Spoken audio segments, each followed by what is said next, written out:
Assalamualaikum warahmatullahi wabarakatuh.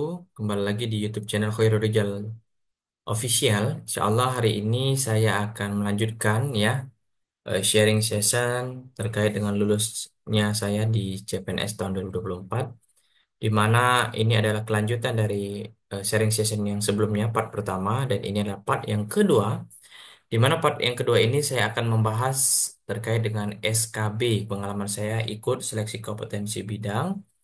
Baik, langsung saja teman-teman. Setelah diumumkannya tes SKD yang saya nanti-nantikan sejak lama ya pada saat itu, Alhamdulillah atas izin Allah, walaupun saya sedikit menurunkan target ya, karena pada saat itu saya berpikir ya dan menghitung secara manual saya adalah peringkat terakhir pada posisi perankingan ya. Jadi waktu itu dibutuhkan 6 eh, formasi untuk bisa langsung lanjut ke SKB, dan ternyata atas izin Allah ya, Alhamdulillah dengan ikhtiar dan dengan doa dan juga dari semuanya ya kita lakukan, baik itu ikhtiar langit dan ikhtiar bumi. Ternyata setelah pengumuman saya masuk kepada peringkat yang kelima. Nah, ini saya sangat senang ya, karena memang saya berpikir saya tidak apa-apa lah ranking 6 kalau hitungan secara manual. Yang penting saya sudah masuk ke tahapan selanjutnya, yakni tahapan SKB ya bidang. Alhamdulillah dengan eh, pengumuman tersebut menambah kepercayaan diri saya, walaupun memang peluang untuk lulus ya, untuk mendapatkan peringkat pertama itu akan cukup sulit ya. Kenapa? Ya karena saya pada posisi dua terakhir ya, yang diambil cuma dua orang, dan saya pada saat itu peringkat ke-5. Akhirnya saya berusaha untuk keinginan ya mendapatkan peringkat pertama nanti pada saat SKB, dan saya mulai hari itu sudah mencoba untuk melakukan eh, pembelajaran intensif ya. Walaupun sebelumnya memang saya sudah mengira saya akan lulus di perankingan, tapi saya tidak mau apa namanya terlalu apa ya berbangga diri ya. Jadi walaupun belum resmi saya prediksi saya lulus, makanya saya sudah sedikit-sedikit mencari tahu terkait dengan SKB yang akan saya ambil ya ataupun saya ikuti. Jadi teman-teman sekalian, pada saat itu saya mengambil formasi Widya Iswara ya. Formasi yang mana saya secara apa ya? Secara detail saya tidak mengetahui secara signifikan apa itu pekerjaan Widya Iswara. Walaupun secara umum saya mengetahui bahwa Widya Iswara adalah seperti dosen ya. Layaknya seperti dosen atau pengajar yang lainnya, memberikan materi dan lain-lain. Ternyata setelah saya mencari tahu informasi tersebut ya, baik itu di kanal YouTube ataupun website ataupun media sosial yang lainnya, sangat sangat sangat minim sekali tentang Widya Iswara. Karena formasi ini jarang sekali dibuka, ya sangat jarang sekali dibuka, sehingga memang dikit sekali orang yang memberikan FR dan yang lain-lainnya terkait dengan Widya Iswara. Alhasil saya mencari sendiri ya secara otodidak, baik itu di internet ya maupun media-media yang lainnya, untuk menambah khazanah keilmuan saya tentang Widya Iswara. Dan juga karena saya mengambil formasi di Kementerian Agama, saya juga mempelajari juga terkait dengan eh, instansi tersebut ya, baik itu dari ya semuanya ya, dari struktur, dari visi misi dan semuanya yang berkaitan dengan Kementerian Agama, dan khususnya tentang Balai Diklat Keagamaan ataupun eh, kegiatan-kegiatan yang berkenan tentang Widya Iswara. Teman-teman sekalian, eh, di hari pertama saya menschedulkan atau menjadwalkan untuk intensif belajar SKB seperti SKD sebelumnya. Saya tidak akan meluangkan waktu yang sia-sia, maksudnya saya akan memanfaatkan dengan maksimal. Dan memang pada saat itu memang saya juga bekerja. Saya mulai setelah subuh ya, setelah sholat subuh mengaji, kemudian membaca Al-Quran ya. Kemudian saya membaca literatur dan mencari kanal-kanal YouTube dan menulis ya apa-apa yang penting terkait dengan Widya Suara. Dan pengalaman saya teman-teman, saya karena saya tidak mau menghabiskan waktu sia-sia saja, atau saya akan memaksimalkan waktunya di mobil ataupun di kendaraan, saya menyetel ulang lagi ya di kanal YouTube yang terkait dengan Widya Suara ataupun beberapa literatur tentang mengajar ya. Pada saat itu saya berpikir eh, hampir sama seperti dosen. Ternyata untuk pembelajaran widya suara ini agak sedikit berbeda ya caranya, tekniknya dan juga metode-metodenya. Walaupun secara keseluruhan mungkin kita ambil mengajar itu sama ya, apalagi kalau dosen mengajar dengan cara andragogi ya, mengajar orang dewasa. Tapi ternyata memang kalau untuk widya suara ini ya tidak hanya itu, tapi juga sebagai fasilitator. Bukan hanya mengajar, tapi juga memfasilitasi sebagai mediator eh, peserta ya. Jadi kalau misalkan kita menanyakan ataupun pertanyaan itu ditanya oleh peserta, kita bisa melibatkan peserta yang lain. Artinya tidak seperti dosen yang menjadi juru kunci ya untuk menjawab pertanyaan-pertanyaan dari mahasiswa. Lanjut, teman-teman sekalian, setelah saya belajar dan saya mengisi aktivitas saya dengan mendengarkan, membaca, menulis semua rangkuman tentang media suara, alhasil tibalah pada saat tes ujian SKD CAT ya, SKB CAT, seleksi kompetensi bidang CAT-nya. Pada situ di BKN 7 ya, regional Palembang, di mana saya eh, mempersiapkan dengan cukup matang karena memang saya menyayangkan ya tidak ada yang membuat FR ataupun kisi-kisi tentang widya suara, tapi saya tetap berhusnuzon dengan kemampuan yang saya miliki, mudah-mudahan saya bisa masuk pada tahap selanjutnya. Nah, karena memang saya prediksi kalau saya tidak mendapatkan peringkat satu atau peringkat dua, maka saya mungkin kemungkinan besar akan tidak lulus ya atau gagal dalam tes CPNS ini. Maka target saya adalah target yang besar. Saya minimal ranking 2 ataupun ranking satu pada saat tes CAT SKB, kompetensi bidang. Alhasil ketika saya berangkat pada saat tes yang kedua ya, SKB di eh, Regional 7 ya, saya lihat banyak sekali kompetitor ya, yang bahkan teman-teman sekalian ada 5 orang ya, 5 orang selain saya ya, kan 6 orang ya. Satunya di Jawa ternyata ya. Nah ini wallahu alam teman-teman mungkin secara logika mungkin tidak masuk akal, tapi inilah kodrat Allah ya, takdir Allah Subhanahu Wa Taala. Jadi pada saat saya tes CAT itu ya, karena memang CAT itu harus tesnya di Palembang, mendekati apa namanya tempat kita bekerja, maka teman-teman pada saat CAT itu kalau tidak salah ada yang mengundurkan diri ya. Setelah saya tahu ya nanti kita sharing kenapa dia mengundurkan diri. Jadi artinya ada 5 orang berarti ya, ada tinggal 5 orang lagi yang mengikuti seleksi tersebut. Nah lanjut, ketika saya lihat ada kompetitor saya ya, saya kenal ya. Jadi kita ngobrol ya, dibuat enjoy saja pada saat masuk lokasi. Saya mengisi dengan baik, dengan konsentrasi seperti SKD sebelumnya, menggunakan waktu yang efektif dan efisien. Dan alhasil ketika saya telah menyelesaikan ujian dan saya di akhir ya selalu saya lakukan berdoa, ya Allah semoga dengan nilai ini semua orang yang melihat dan mendengarkan termasuk saya akan menerima ya, ya bersyukur kemudian ya ikhlas dengan jawaban tersebut ya dengan hasil tersebut. Alhasil teman-teman saya lihat tidak sampai 300 kalau tidak salah, di mana ya memang soalnya cukup sulit karena memang juga eh, agak berbeda dengan perkuliahan ya atau menjadi seorang dosen. Setelah saya lihat skor live score ya, ternyata kalau saya itu manual itu saya masuk kepada peringkat eh, kedua ya, dan teman saya ada yang peringkat satu, tiga, empat, dan lima. Nah, teman-teman setelah pulang ya, saya cari mana ya satu lagi yang nggak ada ya. Ternyata informasinya dari panitia bahwa satunya lagi mengundurkan diri. Bahkan teman-teman yang mengundurkan diri adalah yang peringkat satu pada saat SKD. Jadi saya langsung berhusnuzon ya, ataupun berpositive thinking bahwa wah ini ada kesempatan untuk lulus ya. Karena saat ini saya posisi kedua dan yang ranking satu tuh udah katakanlah dikatakan mengundurkan diri tidak mengikuti seleksi kompetensi bidang CAT. Nah, itu teman-teman pengalaman saya ya. Nah, alhasil eh, saya langsung pulang karena memang saya lihat pada saat itu schedule-nya maraton ya. Hari ini tes CAT eh, apa namanya SKB, besoknya adalah CAT eh, tambahan ya, yakni wawancara.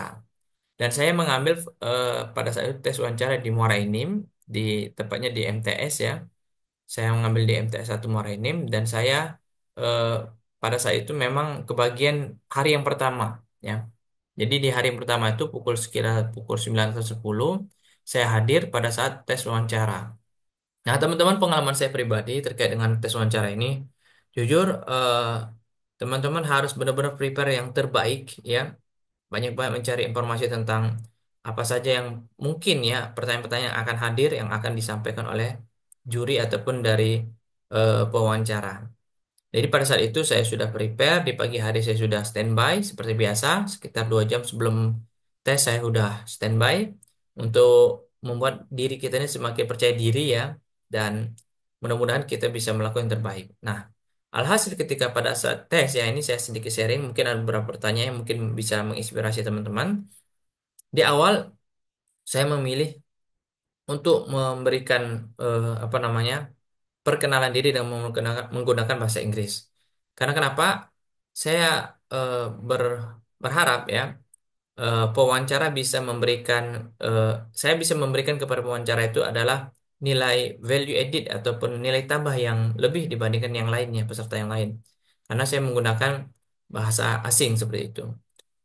Kemudian selanjutnya beberapa pertanyaan dilontarkan ya, salah satunya terkait dengan kalau aku tidak salah tentang ini ya. Hari pertama itu tentang micro teaching, tentang apa yang kamu ketahui tentang WDS suara, apa tuh tugas pokok dan fungsinya. Nah, saya jawab ya.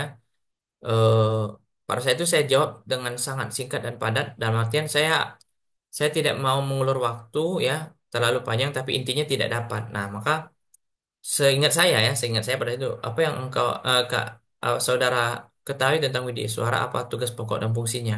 Saya jawab aja langsung, secara umum tugas pokok dan fungsi dari WDI Suara adalah Dikjati, dia mendidik, mengajar dan melatih eh, PNS ataupun non PNS di khususnya kalau di Kementerian Agama seperti itu. Saya jawab seperti itu aja ya.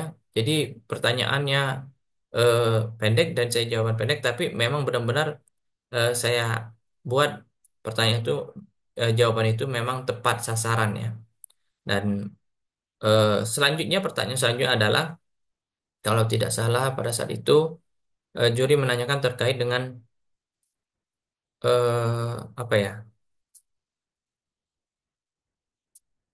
Ya, andragogi masuk juga. Bagaimana menurut Anda tentang pengajaran andragogi, kemudian si kalau di situ kalau tidak salah ya seperti silabus ataupun RPP ya, ataupun seperti RPS kalau di perkuliahan ya untuk di Widya Suara itu ada RPL kalau tidak salah ya, rencana pembelajaran. Eh, jadi rencana pembelajaran yang saya usung ataupun saya eh, ingin bawakan pada saat itu sudah saya siapkan ya, bahkan saya taruh di Google Drive, tinggal satu kali klik itu bisa buka semua, baik itu PowerPoint-nya, itu RPL-nya, ataupun yang lain-lainnya. Semuanya sudah saya siapkan, bahkan CV segala macam saya sudah siapkan semuanya. Jadi teman-teman, pada saat itu saya izin boleh share screen, ternyata kata juri ataupun pewawancara tidak boleh. Jadi langsung aja to the point atau langsung to the point lah ya. RPL seperti apa, rencana pembelajaran dan yang lain-lainnya. Termasuk saya melakukan micro teaching. Nah, jadi teman-teman, pada saat itu saya mengambil tema kalau tidak salah tentang moderasi beragama ya. Sedikit keberagaman ya, pokoknya tentang keberagaman yang mana memang sudah saya siapkan pada saat itu ya, dan sudah saya latih. Nanti kalau misalkan ditanya untuk micro teaching seperti ini materinya, dan sedikit saya singgung ataupun saya menggunakan bahasa asing sehingga memang lebih variatif. Nah, ini teman-teman kalau misalkan punya keahlian bahasa Arab, bahasa asing ataupun bahasa Inggris, silakan untuk digunakan ya. Kesempatan terakhir kita untuk membuat eh, para pewawancara itu merasa ya menambah nilai kita gitu ya. Alhasil dari sekian banyak pertanyaan, alhamdulillah semuanya saya jawab dengan tepat, akurat, mudah-mudahan ya seperti itu ya. Saya sangat yakin dengan jawaban saya dan eh, bisa meyakinkan juri ataupun pewawancara. Alhasil setelah saya mengikuti ataupun menyelesaikan tes wawancara ya, lebih kurang sekitar 15-20 menit, saya pulang ya di hari pertama ujian CAT tambahan.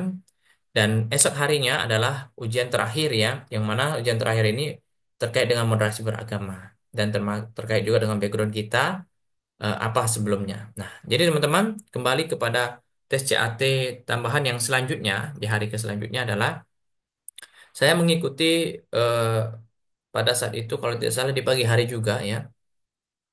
Jadi saya datang seperti biasa dengan prepare yang sudah sangat saya siapkan. Dan ketika ujian, saya teringat ada beberapa pertanyaan ya. Kembali lagi saya menggunakan bahasa Inggris. Kenapa?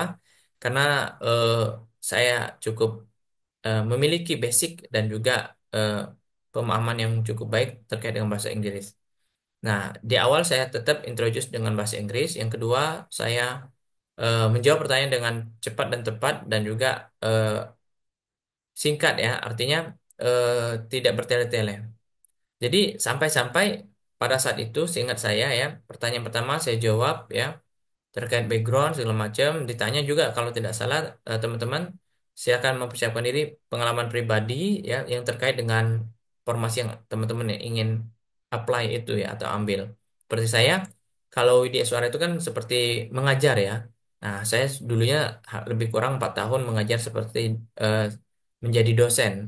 Kemudian pengalaman saya menjadi penyuluh agama, di mana eh, bertepatan memang se apa namanya saat itu memang dia bertanya tentang apa kegiatan keagamaan yang berkenaan tentang eh, mengajar. Saya jawab ya saya mengisi majelis taklim, saya memberikan khutbah, khutbah Jumat, Idul Fitri, Idul Adha, dan ceramah dan yang lain-lainnya yang berkenaan tentang public speaking. Kemudian saya memberitahukan ada beberapa sertifikasi yang sudah saya ikuti untuk menambah eh, nilai tambah kita ya. Sampai saya waktu itu kalau tidak salah mengikuti sebelum saya tes SKB ini, saya mengikuti 28 sertifikasi ya terkait dengan public speaking. Di mana ini mudah-mudahan bisa menambah nilai ya seperti itu dan saya sampaikan pada saat wawancara berlangsung.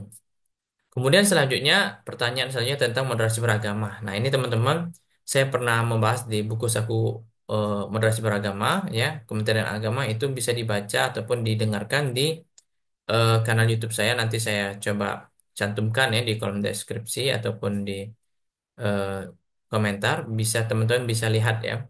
Nah, terkait dengan moderasi beragama, memang saya tinggal di tempat yang cukup moderat ya, maksudnya ada warga-warga lain ataupun agama lain di sekitar rumah saya dan bahkan di kecamatan saya. Bahkan di kecamatan saya itu salah satu gereja terbesar di Sumatera Selatan itu ada di tempat saya. Kemudian ada tempat-tempat ibadah yang lainnya, artinya ketika pertanyaan itu bertanya terkait dengan lingkungan, bagaimana tanggapan Anda tentang moderasi beragama, cara Anda melakukan sosialisasi dengan non-Muslim, bagaimana? Dan itu saya jawab dengan lantang ya, karena pengalaman hidup saya memiliki teman banyak sekali orang non-Muslim ya, dan kami bersahabat.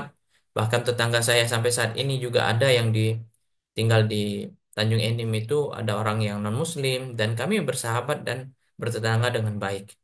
Artinya, saya mencoba untuk menjelaskan secara pengalaman based on experience. Nah, alhasil pertanyaan selanjutnya adalah bagaimana katanya. Jika ada salah satu tempat ibadah yang tidak ada IMB, ya izin mendirikan bangunan, ya katakanlah tidak resmi secara administrasi, bagaimana pendapat Anda? Nah, ini. Dan selanjutnya sebenarnya ditambah lagi dan itu akan dirobohkan, dihancurkan. Nah, saya langsung berdasarkan pengalaman karena saya berpengalaman di bidang tersebut dan saya pernah mengikuti ataupun berkontribusi di Dewan Masjid Indonesia ya di Kabupaten Muara Enim. Saya sampaikan bahwa sebenarnya untuk pendirian masjid atau tempat ibadah itu adalah ataupun tempat ibadah yang lainnya ada namanya rekomendasi dari Dewan Masjid, dari KUB, FKUB, eh, apa namanya Komunikasi Umat Beragama, dari KUA ataupun dari instansi-instansi yang terkait, bahkan dari kecamatan. Nah, ketika memang tahapan itu sudah dilalui sebenarnya ya, itu sudah mendapatkan izin. Tapi ketika mungkin kasusnya memang benar-benar tidak melakukan izin, tidak melakukan koordinasi dengan pemerintah setempat ya, maka eh, bangunan tersebut seharusnya secara legal hukum memang boleh dirobohkan karena memang tidak sesuai dengan peraturan dan aturan. Nah, saya jawab seperti itu. Jikalau ya itu perlu dilakukan komunikasi atau musyawarah, itu jauh lebih baik. Sehingga ada win-win solution yang bisa dihasilkan. Jangan sampai melakukan anarkisme ya, tindakan-tindakan tersebut yang bisa memecah belah persatuan. Jadi seandainya ada apa namanya bangunan tempat ibadah yang tidak memiliki izin, itu masih bisa dimusyawarahkan sebenarnya. Jangan langsung main mau dirobohkan. Karena kasusnya mau dirobohkan pada saat itu. Dan saya bukan menolak, tapi saya mencoba untuk merunutkan bahwa apakah ini kesalahan legal formalnya secara administrasi saja, ataukah kesalahannya keseluruhan tidak memiliki izin baik itu dari pemerintah setempat, RT, RW, lurah, kecamatan, dan FKUB serta Dewan Masjid dan yang lain-lainnya atau seperti apa. Tapi saya memilih, anggaplah itu memang dia melanggar, ya kita dengan legowo ya, dengan lapang dada, seandainya memang itu benar-benar katakan ilegal, pendirian tempat ibadah itu tidak tidak boleh memaksakan karena memang kita hidup di negara yang memiliki aturan dan harus mengikuti aturan seperti itu. Nah, jadi jawaban saya itu mendeskripsikan tentang posisi kita sebagai orang yang moderat. Itu teman-teman, inti yang pentingnya adalah kita tidak memihak ke kiri dan tidak ke kanan. Kita memihak yang benar ya. Kalau yang benar kita kita akan pihak ke sana seperti itu. Lanjut pertanyaan selanjutnya terkait dengan kalau tidak salah di SKB itu, oh ya, kemampuan bahasa apa lagi yang Anda ketahui? Sebenarnya saya jawab bahasa Arab, tapi saya tidak terlalu banyak ya. Tapi sedikit disuruh untuk perkenalan dan yang lain-lain. Sampai-sampai teman-teman eh, pertanyaannya itu habis ya. Waktunya masih banyak, sekitar berapa menit lagi. Jadi sharing-sharing lah ya pertanyaannya terkait dengan pribadi, apa rutinitas, apa kegiatan ya, eh, segala macam ya yang ditanya oleh juri ataupun wawancara dan saya jawab dengan maksimal insya Allah seperti itu. Dan saya merasa puas pada saat hari terakhir saya mengikuti tes karena kenapa? Saya sudah melakukan yang terbaik dan saya serahkan semuanya karena kepada Allah Subhanahu wa taala. Untuk hasil saya tidak akan apa ya? eh, berharap dalam artian terlalu optimis 100% harus lulus tidak ya. Tapi saya cuman berharap pada Allah diberikan yang terbaik menurut Allah dan menurut ya pandangan Allah. Jadi kalau memang terbaik saya lulus, alhamdulillah. Kalau tidak ya juga saya siap untuk menerima konsekuensinya dan saya harus berlatih lagi seperti itu. Alhasil teman-teman, setelah saya men, apa ya mengetahui dari teman saya yang lain, ada satu lagi orang yang mengundurkan diri seperti itu. Jadi ada tinggal sisa 4 kalau nggak salah ya. Ada 4 orang ya, yang mana ya kita tinggal berkompetisi 4 orang itu artinya ya. Jadi di SKBT ini tambahan ini ada yang mengundurkan diri gua, akhirnya apa namanya bisa berpikir lebih ini lagi ya berhusnuzon atau menjadi angin segar lah seperti itu. Bisa berkesempatan minimal saya targetnya tidak muluk-muluk pada saat itu ya seandainya eh, diberikan amanah saya setidak-tidaknya tidak apa-apa peringkat kedua karena diambil dua dua formasi ya. Jadi alhasil setelah selesai saya terus berdoa ya. Setelah itu saya pulang, saya minta doa terus berhusnuzon ya. Eh, Mudah-mudahan dengan hasil yang ataupun dengan ikhtiar yang telah dilakukan diberikan hasil yang maksimal dan yang terbaik. Pengumuman itu sekitar 1 atau 2 bulan lagi ya. Jadi ada waktu untuk sholat tahajud, waktu untuk bersedekah, waktu untuk beribadah, semuanya saya lakukan untuk mendapatkan hasil yang maksimal dan terbaik menurut Allah. Alhasil pada saat itu saya pergi ke Palembang ya. Saya berlibur sama keluarga, bersama mertua saya ya, dan juga anak dan istri. Kami pergi kalau tidak salah itu ada kegiatan ya. Setelah kami pulang ya dalam perjalanan, saya mendapat informasi karena memang pada saat itu Kementerian Agama melakukan pengumuman ya di akhir-akhir ya injury time di akhir sekali ya seperti eh, Kementerian Pendidikan dan Kebudayaan ya pada situ Kemendikbud ya yang dosen semuanya itu dari perguruan tinggi Kemendikbud dan juga Kemenak itu semuanya diumumkan di hari terakhir. Tepat pukul 8 kalau tidak salah ya. Handphone saya berdering. Sebenarnya saya udah menunggu dari pagi ya. Kapan sih pengumumannya? Apa pagi, apa siang, apa sore? Ternyata malam. Saya menyetir mobil, membawa kendaraan, sudah sampai menuju ke Kota Muara Enim, sudah sampai, hampir ya, hampir sampai. Saya mendengarkan HP saya berdering dan saya mendapat notifikasi atau informasi dari teman ya, bahkan dari teman. Karena saya membawa kendaraan, saya tidak tahu, tidak terlalu kopi terkait dengan pengumuman tersebut. Ada informasi bahwa saya adalah peserta yang lulus ya, dan sontak saya merasa bersyukur kepada Allah. Pada saat itu eh, anak dan istri ya, anak saya mungkin pada saat itu tidur ya, dan alhamdulillah ada mertua dan istri saya bersyukur juga. Pada saat itu kita stop dulu ya, karena memang akan mempengaruhi batin. Karena kenapa? Penantian yang panjang berbuah manis seperti itu. Dan ternyata atas izin Allah saya mendapatkan peringkat pertama dan saya pun terkejut sebenarnya. Kenapa bisa menyalip ya dari posisi 5 sampai ke 1 dan pada saat pengumuman di peringkat yang pertama. Dan saya bersyukur, saya stop dulu ya.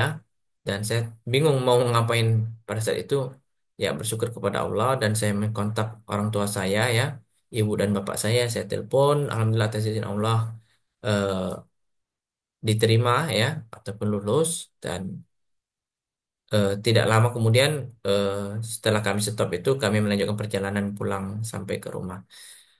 Itulah teman-teman pengalaman saya terkait dengan tes CPNS. Sebenarnya ada hal yang perlu saya sampaikan bahwa eh, selain takdir ya, kita memang meyakini bahwasanya takdir itu datang dari Allah Subhanahu wa taala dan harus kita terima. Tapi takdir itu semua bisa kita ikhtiarkan menjemputnya dengan semaksimal mungkin semampu kita sebagai hamba Allah. Kan tetapi jangan sampai kita merasa kalau sudah takdirnya ya pasti lulus seperti itu. Tidak seperti itu juga teman-teman. Justru pengalaman saya hampir 1,5 tahun belajar CPNS ini untuk mengikuti CPNS ini untuk lulus CPNS ini adalah perjalanan yang sangat panjang ya. Bahkan banyak hal eh, apa ya katakanlah seperti eh, meluangkan waktu yang cukup banyak untuk belajar ini walaupun saya yakini bahwa semuanya ini tidak hanya dari ikhtiar saja ya tapi dari ikhtiar orang lain termasuk orang terdekat kita, orang tua, ibu, ayah ya, bapak kita atau sepupu kita, saudara kita, bahkan dari keluarga pasangan kita, bahkan pasangan kita sendiri ya yang selalu mendoakan di setiap malamnya.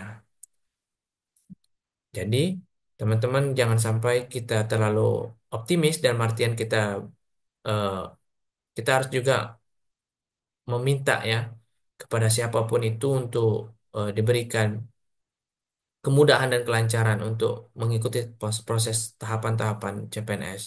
Jadi teman-teman yakinlah bahwa Allah Subhanahu wa taala memberikan yang terbaik, tinggal bagaimana kita menerima ya hasilnya. Kalau lulus alhamdulillah, kalau tidak kita sebenarnya masih ada kesempatan kalau kita berumur di bawah 35 tahun.